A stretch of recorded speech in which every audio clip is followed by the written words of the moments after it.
Now we have our two sides, what I want, what I prefer with my indifference curves, and what I can afford with my budget constraints. We are going to put them together to find what we call our optimal bundle of consumption. That is going to be found where our budget constraint is tangent to one of our indifference curves. Again, it's like there's an infinite number of these indifference curves moving up and to the right. And one of our rules, one of our facts about our indifference curves, we prefer higher ones to lower ones. So it's like we get on our tippy toes and we stretch and we stretch and we stretch, and it's where we can just barely touch one of those indifference curves. That's the best we can do. What represents that? Well, that's going to be the tangency point. It's going to be the tangency point between my budget constraint and one of those indifference curves where I just touch at one point. That's what tangent means, right? We touch at that one point. That is the best I can do. That's where I'm going to find my optimal bundle of consumption. That's where I'm going to maximize my utility per dollar spent. So here, when two things are tangent, you're going to see it means they have the same slopes, right? So this slope is going to equal the marginal rate of substitution. The slope of our budget constraint is going to be equal to the marginal rate of substitution, which is the slope of our indifference curve at that point. Right? I told you we'll be able to find our marginal rate of substitution at one very important point. That's where the budget constraint is tangent to the indifference curves. Again, because tangent means they have the same slopes. So here, the slope of our budget constraint equals our marginal rate of substitution. Well, what is the slope of our budget constraint given by? Well, it's the relative price of our wings to our beer. Remember, I told you that would be important. Even though we're looking in terms of quantity, so rise over run is the quantity of beers over the quantity of wings. Here, we talked about it in terms of relative prices, the relative price of the wings to the beer. I was setting this up. So the price of the wings over the price of the beer, that's the slope of our budget constraint. It equals our marginal rate of substitution, which is going to be given to us by the relative marginal utility of our wings to our beer. Now, why should that make sense? Well, my marginal utility, that tells me the additional satisfaction I get from that last unit of the good. So my marginal rate of substitution tells me my willingness to trade one good for another. What is that going to depend upon? It's going to depend upon the relative marginal utilities of the two goods. My willingness to trade a beer for a wing or a wing for a beer depends upon how much satisfaction I get for either a wing or a beer. That's going to determine my willingness to trade. So we're going to see the relative price of the wings to the relative price of the beer, the slope of the budget constraint, is going to equal the slope of our indifference curve, which is given to us by the relative marginal utilities of my wings to my beer here. Now we can rearrange it just a little bit to get down here to the bottom, where what we find is where we maximize our utility per dollar spent, it's where our bang for our buck for our beers equals our bang for our buck for our wings. Or I should say, the bang for my buck of my last beer equals the bang for my buck for my last wing. What do I mean by that? My marginal utility of beer per dollar spent on beer equals my marginal utility of wings per dollar spent on wings. Where those two things are equal, we find our optimal bundle of consumption. We maximize our utility per dollar spent. Now that we know where we find our optimal bundle of consumption, we want to see what can affect or change that decision. So two things we're going to take a look at. We're going to take a look at holding prices constant and changing our nominal income, or holding our nominal income constant and changing our prices. First here, we're going to start with the easier of the two.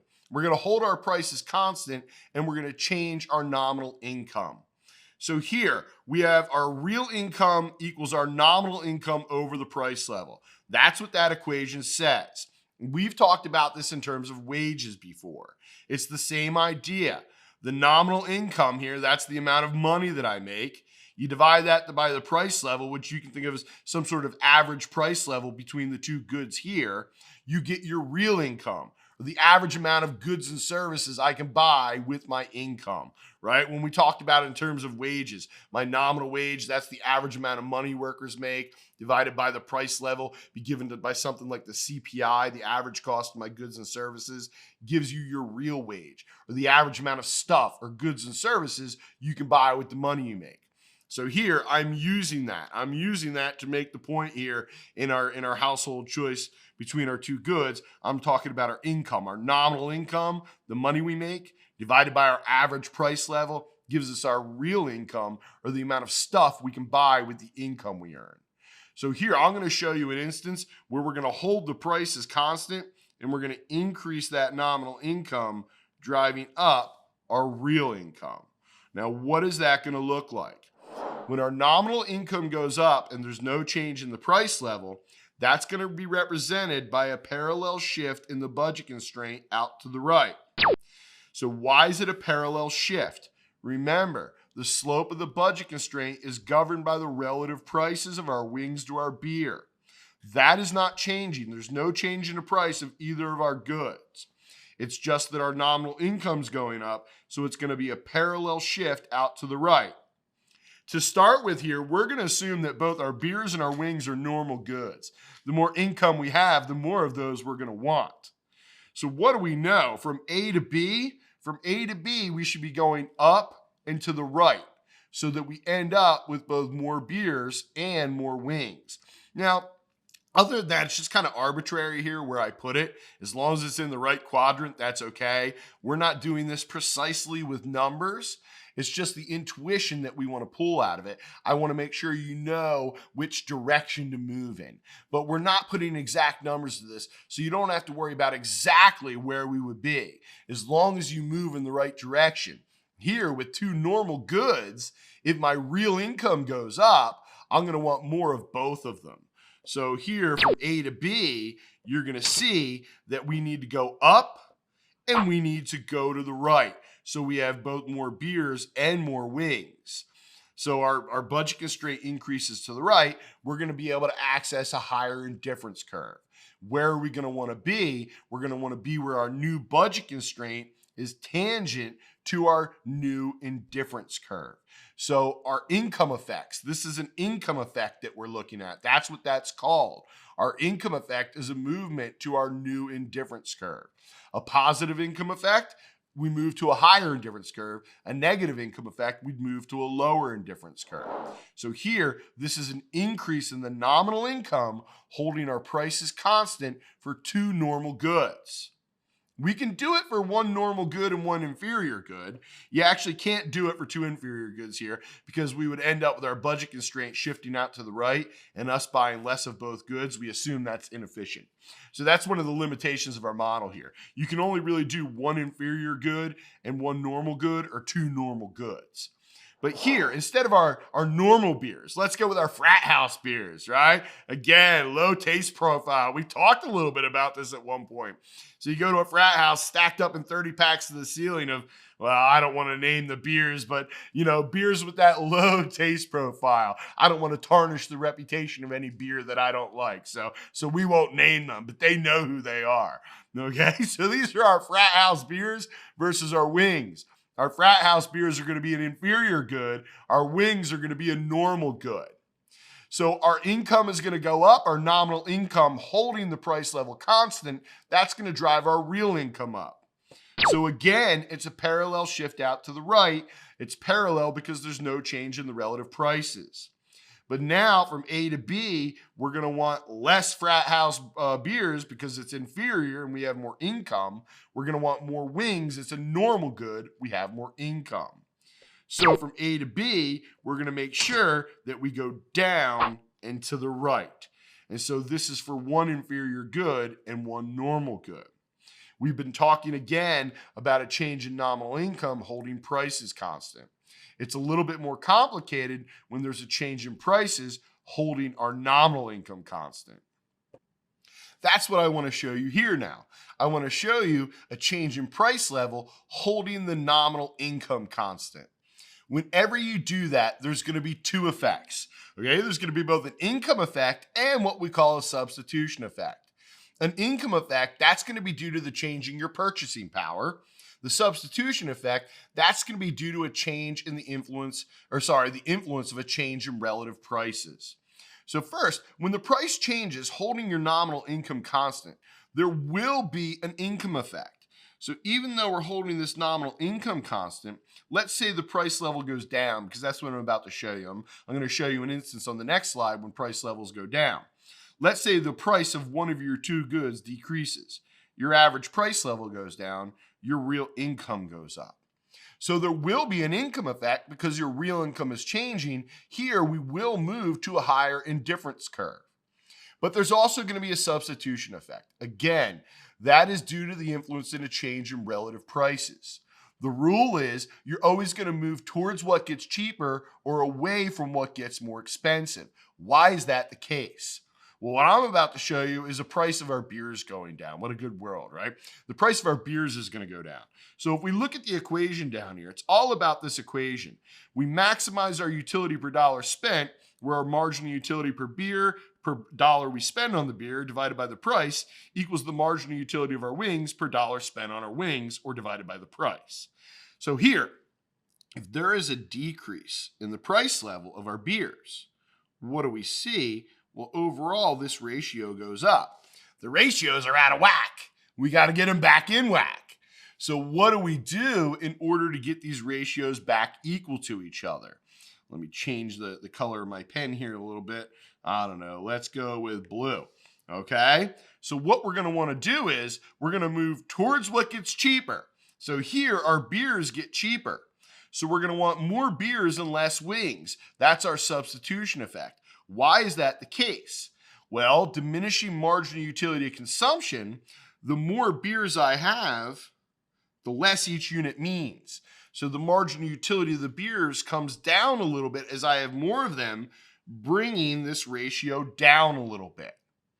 By having less wings, it makes each wing mean more to me. It increases the marginal utility of my wings, bringing the ratio on the right-hand side up a little bit. So again, diminishing marginal utility consumption. The more I have, the less each unit means. The less I have, the more each unit means. So here, in order to get these ratios back in line with each other, because that's what's optimal, that's where we maximize our utility per dollar spent, I'm going to move towards what gets cheaper here. In this instance, it's our beers. By having more beers, it lowers the marginal utility of each beer and brings the left-hand side ratio down a little bit. By having less wings, it makes each wing mean more. It raises the marginal utility of my wings, bringing that right-hand side ratio up a little bit. We continue to adjust until they're equal to each other once again, and we maximize our utility per dollar spent. So let me show you how this works in a graph. Here, what we're saying is the price of our beers is going to go down. So this is always going to be a three-step process here, all right? You follow this three-step process and you'll always get this right. So our first step is always going to be to adjust our budget constraint. When the price of one of our two goods changes, the slope is going to change. So there's going to be an adjustment in the budget constraint. That's step one. Step two is always going to be to find our substitution effect. Our movement along our original indifference curve to a new marginal rate of substitution. That's what the substitution effect is defined by. I showed you that definition on the last slide. But again, why are we doing that? We're doing that in order to get those ratios equal to each other. So step one, we adjust the budget constraint. Step two, we find our substitution effect. It'll be a movement along the original indifference curve to a new marginal rate of substitution. The new marginal rate of substitution that we're going to want is going to be equal to the slope of our new budget constraint. Step three is to show our income effect. When we're doing our income effect, we have to pay attention to whether the goods are normal or inferior. Here we're back to our two normal goods. So the price of our beers is going to go down. Step one, adjust our budget constraint. So you're going to see with the same amount of income, right, I could be able to buy more beers. So what we're going to see is that the budget constraint here is going to get steeper, right? I can afford more beers now because they're cheaper. So step one, I adjust my budget constraint. Step two, I'm going to find my substitution effect. We always move towards what gets cheaper or away from what gets more expensive. Here, our beers are getting cheaper, so I know I'm going to want to move towards those. It's a movement along my original indifference curve to a new marginal rate of substitution. What marginal rate of substitution do I want? Again, it should be equal to the slope of my new budget constraint. So what I'm going to do, maybe a little trick here. Step 2, I'm going to take my new budget constraint and I'm going to move it back parallel till it's tangent to my old indifference curve. At that point, we have found our substitution effect. So why do I take my new budget constraint and move it back parallel till it's tangent to my old indifference curve? Well, because by moving it back parallel, we maintain that slope. Again, our substitution effect, a movement along the original indifference curve to a new marginal rate of substitution. The marginal rate of substitution that is optimal is equal to the slope of our new budget constraint. So we're going to take it and move it back parallel, the budget constraint, our new budget constraint, move it back parallel till it's tangent to our old indifference curve. So A to B, that is our substitution effect. So we're going to see what that's going to say is less wings, more beer. Okay? So we move towards what gets cheaper. Now we want our income effect. Why is there an income effect? Again, because the price of one of my two goods is going down. So like the average price level comes down, holding that nominal income constant, our real income goes up. These are both normal goods. So what is that going to mean from B to C? From B to C is the income effect. I want to go up and I want to go to the right here. All right? So my income effect, you're going to see, goes in the same direction for my beers. It goes in the opposite direction for my wings. So both the substitution and income effect said more beers. The substitution effect said less wings. The income effect said more wings. All right? So for our wings, we have conflicting effects. So the way I drew it, which effect dominated, well, here you're going to see that it's the substitution effect. How do I know? Because C is to the left of A. A was my starting point. So just looking horizontally for the wings, right? From A to B, the substitution effect took me to the left. From B to C, the income effect took me back to the right. But I ended up to the left of A with point C. So I must have moved further to the left than to the right. That's all that is. So here, the substitution effect dominated the income effect. We moved more to the left than to the right. A was our starting point. C is our finishing point. C is to the left of A. So the substitution effect to the left must have dominated the income effect to the right. Could I have drawn this so that the income effect dominated for the wings? Yes, I could have. Could you draw it that way? Sure, you could. Here in this instance, I just didn't do that. All right, I just didn't do that. But you could draw it so that that happens. Okay, so here what we looked at is a change in price level, both our substitution effect and our income effect.